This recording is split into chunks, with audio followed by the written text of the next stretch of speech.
All right. Hello. Tomorrow, you do have a test, 25 questions, all multiple choice, of course. Your focus is due, your map and your primary are due. Map and primary are due at 8:30 tomorrow morning, yes? Okay, so make sure you have them in. Those are dumb points to lose because you can't do it on time.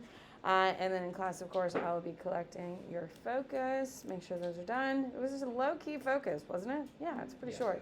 Next week is mirror. It's a mirror. It's a little bit longer, but there's a lot of fill-ins. Are we getting more points? No. Oh, that was bitter, Andreas.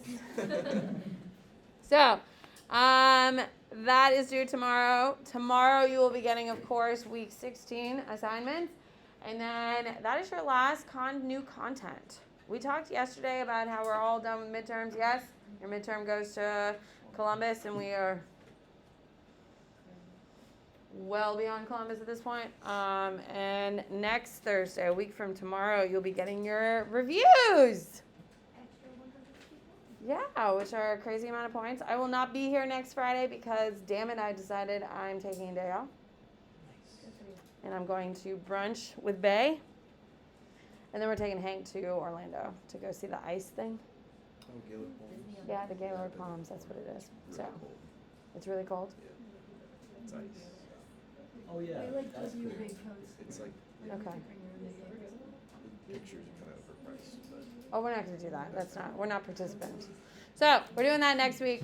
So, I won't be here next Friday. Next Friday, it's going to be super chill because on Monday, we write. We're filling out the review packet. We go really hard on review because it's a good way just to recall everything that we have to know or should know from first semester for the AP exam. And of course, you all get an A on your AP exam, on your midterm. Sounds good? No, gross. No. We do writing and writing weeks. It's all multiple choice. It's all multiple choice. Yeah, it's the county exam. Yeah, no. All right. On your whiteboard, please tell me what is the name of that animal byproduct that is used for fertilizer? Zoe, what is it? Guano. On your whiteboard, what is it called when you are farming to feed yourself? Good. What do we got? Nina. On your whiteboard, true or false? Did Europeans specifically force indigenous to become dependent on them in order to make more money off of them? What do you got? Sailor. True. Are any of you watching The Down to Earth with Zac Efron on Netflix? I almost did. Oh my God, it's really good. Honestly, my husband really likes it. We're watching it. It makes you feel like shitty people because you're not doing enough for the environment, so there's a little guilt on that. But they're talking, this season is all about Australia, which of course was a penal colony, and then it turns into a straight up imperialized country. And they do a lot of the consequences of the farming and stuff like that, and the impact it had on the Aborigine culture, and it's been really interesting to watch. So if you're looking for something that makes you feel a little guilty about being a bad person and not caring more about the environment, but on the other side, Zac Efron, so. It's not even hot anymore. He's still beautiful, but he's gotten a little work done, and I don't know exactly what it is, but I'm working on it. I'm only on episode 8. I'll figure it out. Anyway, here we go. So, what is Argentina, Brazil, and Uruguay are now raising what in order to subsidize Europe? What do we got? Bella, cattle. On your whiteboard. What is it called that because all of these cultures are forced to grow cash crops, they are going to limit the growth of other crops, which is now going to create a new problem of a lack of diversity? What is the fancy term for lack of diversity, Will? Monoculture. On your whiteboard, please tell me what is... Cecile Rhodes is going to be incredibly racist, terrible human being who is going to lay the foundation for what country's principal racial segregation system? Rylan. Apartheid. On your whiteboard, please tell me what is the name of the country that preferred economic imperialism? Good. Emily, United States. What is the quintessential example of United States imperialism? Because we didn't want to pay for sugar imports. So we took them over because that made sense. What is it? Bo. Hawaii. On your whiteboard, please tell me. What country is, nope. Please tell me. What new mineral is going to be needed for electrical wiring? Good. What do we got? Tejas. Copper. On your whiteboard, please tell me, what is new minerals need for food storage? Good. Rickert. 10. On your whiteboard, please tell me. No, that's it. Let's go. Okay. So yesterday we got to economic imperialism in Asia, yeah? Ooh.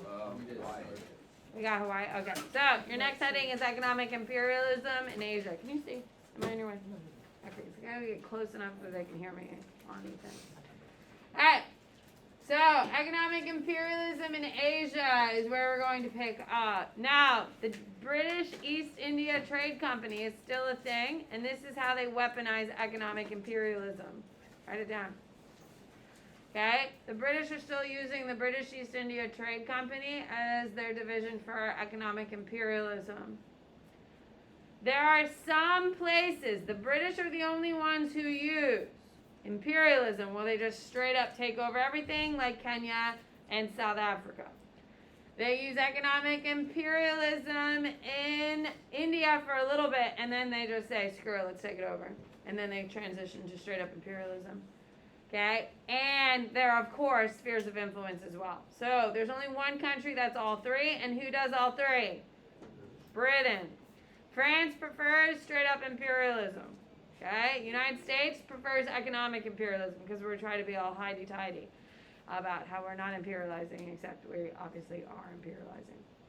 So when the British are doing economic imperialism, they use the British East India Trade Company, and this is happening in the Spice Islands, and you should know that. Originally, they do India as an economic imperialism, but then they realize how value it is, and after the Boxer Rebellion, they just take over the whole damn thing and say, you're mine. Okay. Now, the Dutch East, nope. The IOC, nope. The EOC is going to transition from spices to silk and textiles. Whose phone is going off? So, it is going to transition. Why are they transitioning away from spices? It makes logical sense. Caitlin, why are they transitioning away?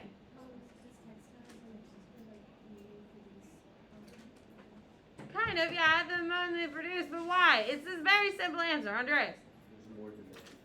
Yeah, there's more demand. People have sugar. Everyone is eating spices. There's plenty of them now. It's not that rare. It's not that special anymore because transportation has improved. So no one's that impressed by it. The Dutch East India Trade Company is going to collapse. Write that down. It goes bankrupt in 1799 because it never really recovers after the 7 Years' War. So the Dutch East India Trade Company collapses in 1799. And the Dutch government, write this down, imperializes all the ports the VOC had. VOC. Remember, we have the EOC and then we have the VOC. The VOC is the Dutch. So, the Dutch government is just going to take it over in order to control. They imperialize. Yep, it's imperialism. It's no longer economic imperialism. It's now just straight up imperialism. Okay? Now, the Dutch love the culture system. You need to know this because AP loves it. The culture system is that they require every farmer to give up 1/5 of their land to cash crops for the Dutch. If you didn't own any land, you had to give up 66 days of your life to the Dutch.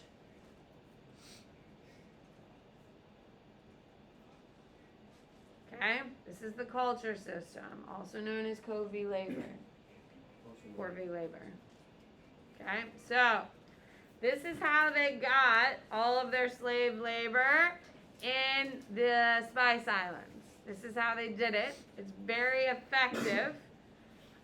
It's also going to cause a huge strain on the economic vitality. But we'll deal with that later. Economic imperialism in China. So China is your next heading. Okay, so a couple things that you should make a note of. A reminder of what we've covered already in China. China's financial stability is in decline. Write it down. China is obsessed with what? Silver. Good. So China is obsessed with silver. So they're buying silver with gold. Well, that's dumb. Who can raise their hand and tell me why that's dumb? Why is that dumb, Ford? Gold is worth more than silver. Were you glad that I taught yesterday? Did I make you proud? Gold is worth more than silver, but the Chinese are selling silver like crazy. And you should be listening to these types of things because you have a DBQ on Chinese silver trade coming. Yeah. It's right over there. You can see it. You see that massive pile on the second shelf all by itself? Those are DBQs. Can you hear it saying, hello, it's me. I'm a DBQ and you're going to hate me? Can you hear it? I can. It's coming. Anyway, with that being said, ladies and gentlemen, your silver trade is draining China of all of its money. There's a second problem that's happening. Opium is corrupting the youth and causing literally decay. Opium is a crazy potent drug. So potent that we get opioids, you know, the pills that people are addicted to, it's a derivative of opium. Cocaine, derivative of opium. Heroin, a derivative of opium. So if all of these really potent, powerful drugs are a derivative of opium, how powerful do you think opium is? Yeah. Opium is not very popular in American culture, and we can all be very grateful for that because that shit is wild. Unfortunately, in China, it is part of the culture, and it is still a problem today in 2022. Not as big a problem as other drugs, but because that shit is wild. What do you got, Andres? Is it like a plant? Yeah, it's an actual plant. It's like a poppy kind of thing. Okay? Now, it grows, you harvest it, you have to do some sort of treatment, and eventually the opium that they're talking about is a powder. You literally inject it into yourself, and you go to things called like opium dens, okay? In an opium den, you inject it into yourself, and you just literally lie there. And you're like on this crazy high. The problem is with opium is that it is so incredibly addictive that once you do it once, you're pretty much a goner. And you are pretty much a goner. You don't recover from opium. You do it once, and then at some point you're going to die because of it. Like, there's no recovery. Very few people recover from heroin. Okay? It has one of the lowest recovery rates. Okay? The heroin, you don't recover from opium. Okay? You do it until you die. You literally come to after you're high, and then you take more opium, and you just lie back down, and you just, like, trip for, 3 days. You wake up, and you take another hit. People are literally rotting to death in these opium dens because they're not eating, they're not drinking. All they're doing is literally injecting themselves with these drugs. It is absolutely insanity. It becomes a huge problem. And the British are growing the opium in India and selling it at cheap prices to China. Why would they be selling it at cheap prices when it is quite a popular thing for it? People get addicted to it, and now they control the supply. And they control the population, typically, yeah. So, they're selling it to the Chinese. You cannot buy opium in India because the British won't sell it and won't allow. Anyone who gets caught selling opium in India is severely punished. Anyone caught taking opium is severely punished. They don't want it to be their problem. They want it to be China's problem. So, oh, of course. Of course. Hi, the idea of poisoning a generation with drugs and stuff is not a new idea. There's a very strong argument, and a congressional announcement last week came. Hold on. I'm getting a phone call, and I'm not sure if it's my kid's daycare. Hello? Hello? Perfect. Anyway, there's a really strong argument that China is purposely trying to melt your brains with TikTok. In China, TikTok is absolutely an academic thing where they do science experiments, they do Chinese culture and history and cute little blurbs and get kids into like history and science and technology and all these really cool things that actually improves your brain. That version is not what they've exported, is it? It's you people doing stupid dances, watching stupid things over and over again, melting your brain. And keep in mind, in China, a kid can only watch TikTok for 40 minutes. You people melt your brain for hours on that stupid website. So there is a strong thing that a bunch of American scientists were saying that they are literally trying to corrupt your brains. And honestly, I kind of agree.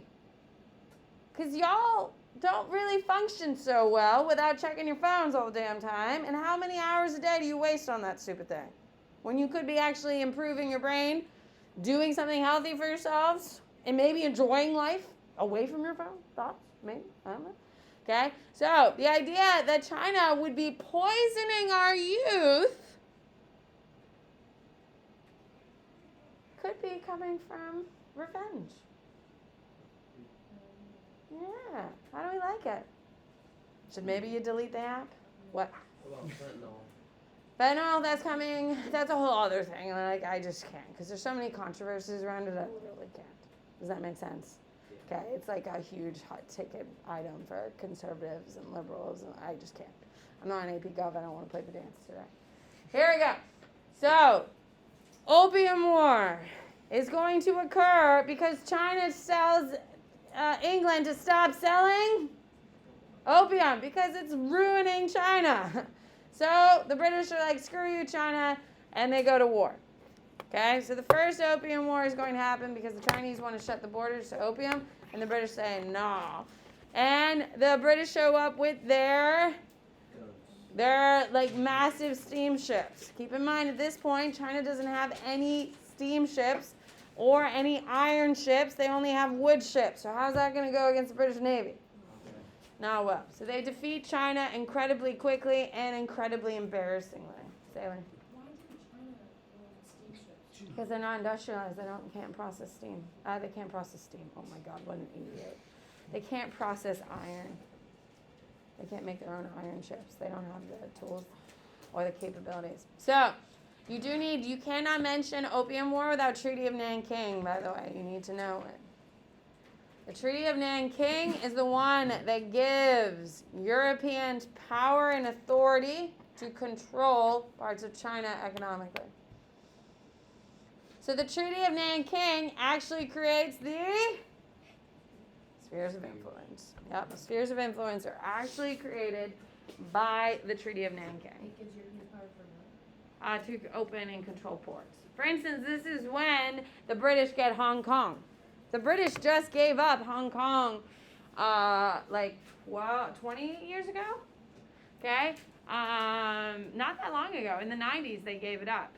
Okay? They had it for 100 years. In the contract, for some reason, they only said for 100 years. They had to give it up at the 100-year mark.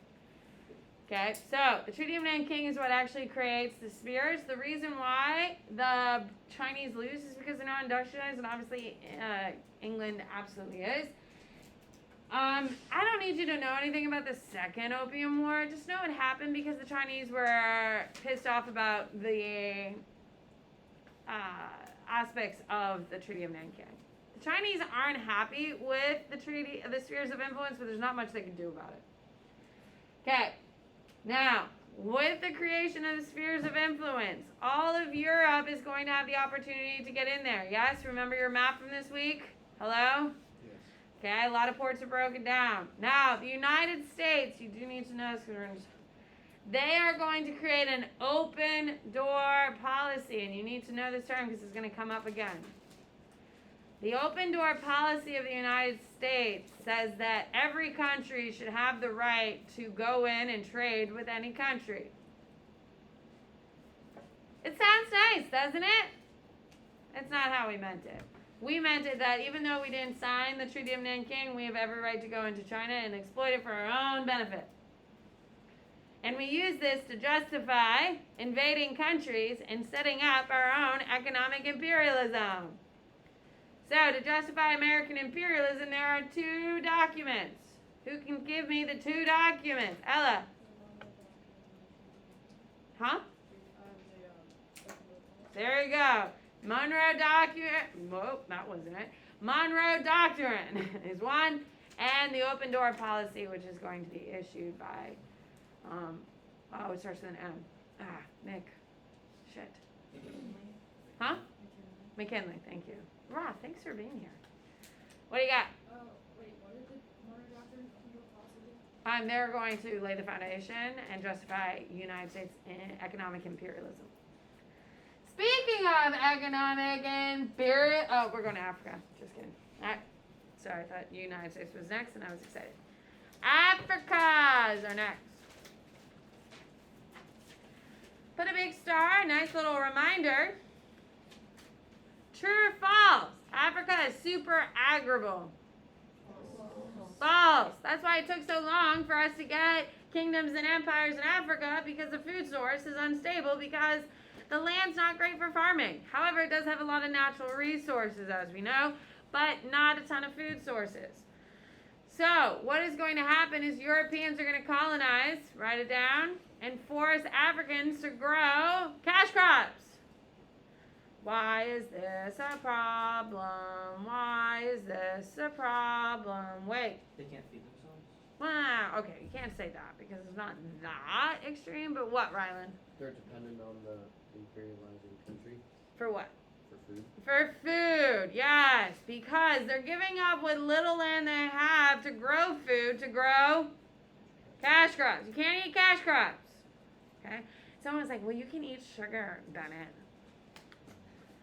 Have you ever eaten a bowl of sugar and been like, wow, I am so full. And oh my God, all these nutrients, man. I'm so healthy now. No. I'm aware you can eat sugar. I love it. However, that's not what we're talking about sustaining life on. So, they have very little arable land. And now all that arable land is now being forced to food, cash crops. So now, getting back to what Wade said, we're now forcing these Africans to become dependent on European food sources. Write it down. Who benefits from that? Europeans. We're also pulling people from the land and making them dependent on canned food items, which is bonkers. Now, of course, as soon as they get the Africans to be dependent on them, what do they do to those prices?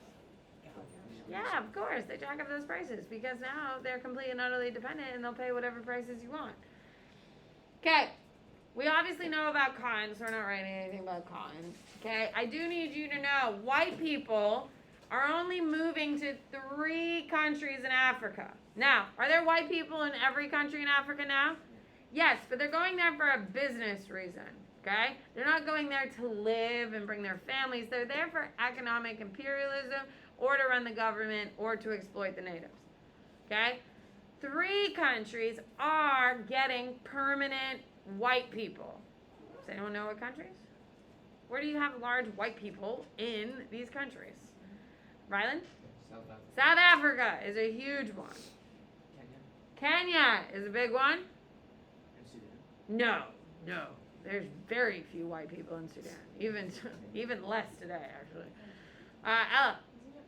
Algeria, way to remember. Okay, so there are only 3 African countries that are getting permanent white people to live there. Like, people are moving there. And the reason is those 3 countries have the most arable land.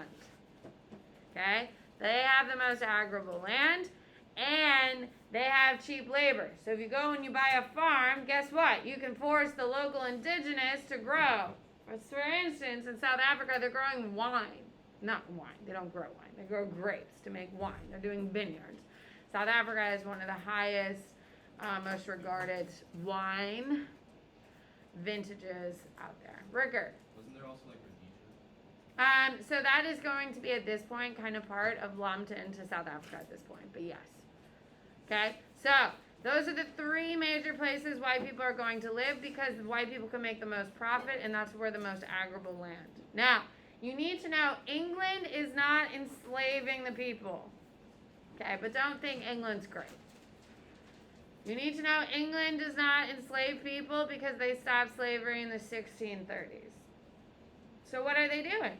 If you're not enslaving them, you're what? Ella. Huh? No, they're paying them. They are paying them. If they're not slaves, you have to pay them. Are they paying them well? Are they paying them a livable wage? No. So those people who are being paid but poorly are now forced to completely be dependent on these British people. So is it a good thing? I mean, is it better than being a slave? Yes, of course. However, is it great? French are enslaving. So write that down. Anywhere that's controlled by the French and the Dutch, everyone else is enslaving. It is just not the British. And the United States isn't enslaving either. But we're doing the same thing as the British are. We're paying them like nothing. And they can't subsidize their life on it. And they're completely and utterly dependent. Okay, Latin America, ladies and gentlemen.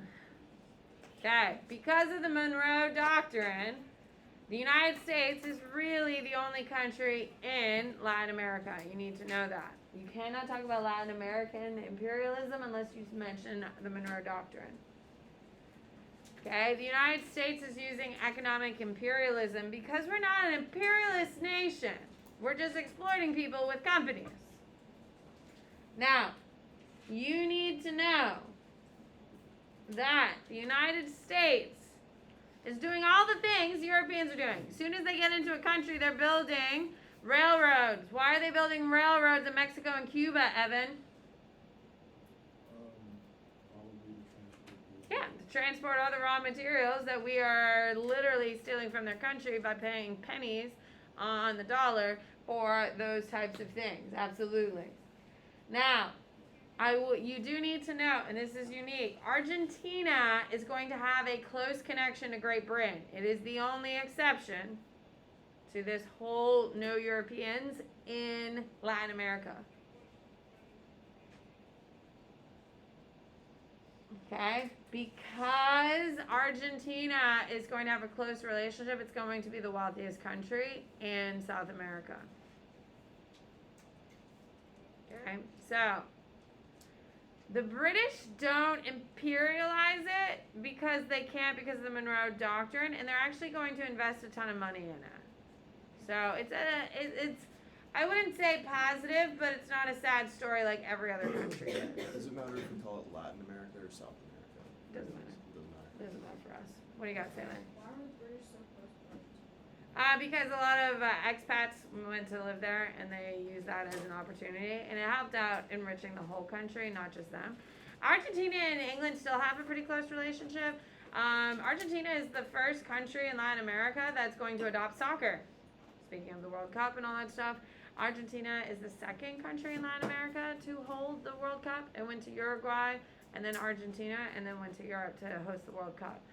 So they're pretty closely tied. What do you got? Did it have anything to do with the silver since the British were trading? So there's lots to do with the fact that they're mines, but it's not an imperialized country. Europeans are going to go over and they're going to treat it with kids' gloves, and they're not going to strictly take over. They're actually going to buy the land fairly and kind of do it that way because they don't want to break off the Monroe Doctrine and stuff like that. But yeah, I mean, there's a ton of reasons.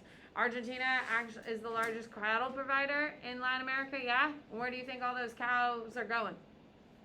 England is going to be the biggest purchaser, and Europe is going to be the rest. Okay, so you need to know that rubber is obviously going to be in Brazil, which is where it started. Now, you need to know that the term United Fruit Company That is a non-negotiable. You have to know this term. It is an American company used in Latin America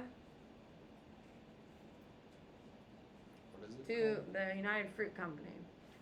It is used in Latin America as the tool of economic imperialism. So the British used what company for economic imperialism?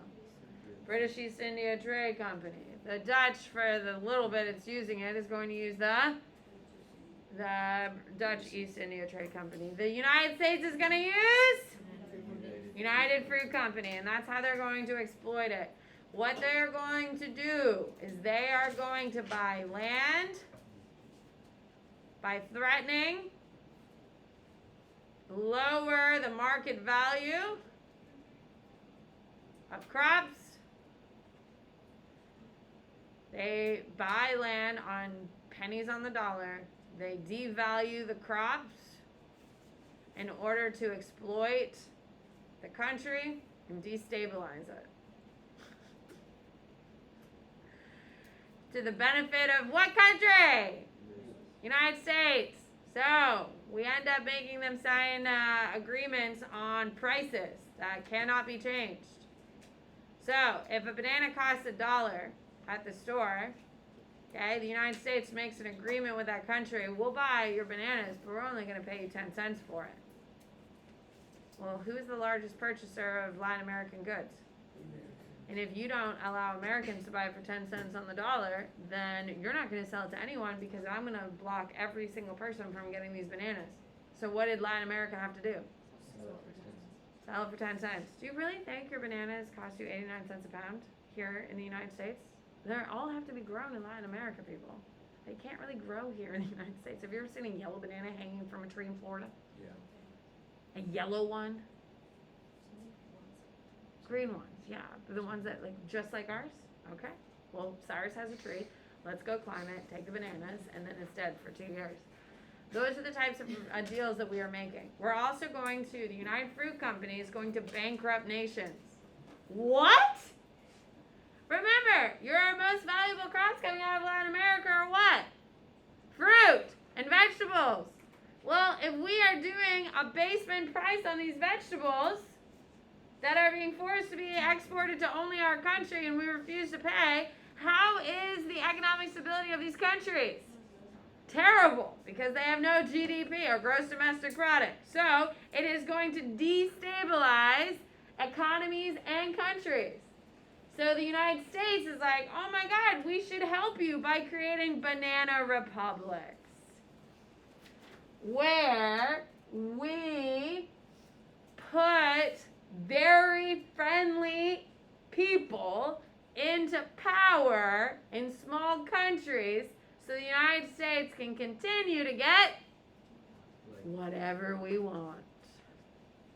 So we are going to go into a country. We're going to destabilize it by devaluing their most valuable products and forcing them to trade with us, and exclusively, of course. So if they don't trade with us, they can't sell their goods, which means they're rotting there. So they agree to terrible prices.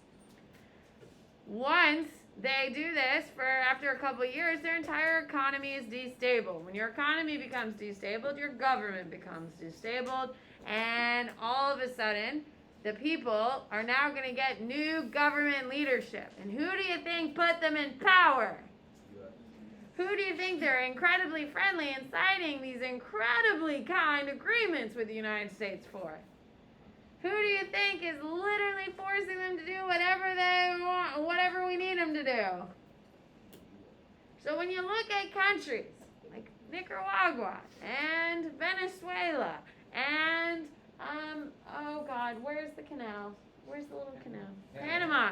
You're looking at these very small countries that have been completely destabilized. Who did it? Hi, it's me. I'm the problem, it's me. We did it.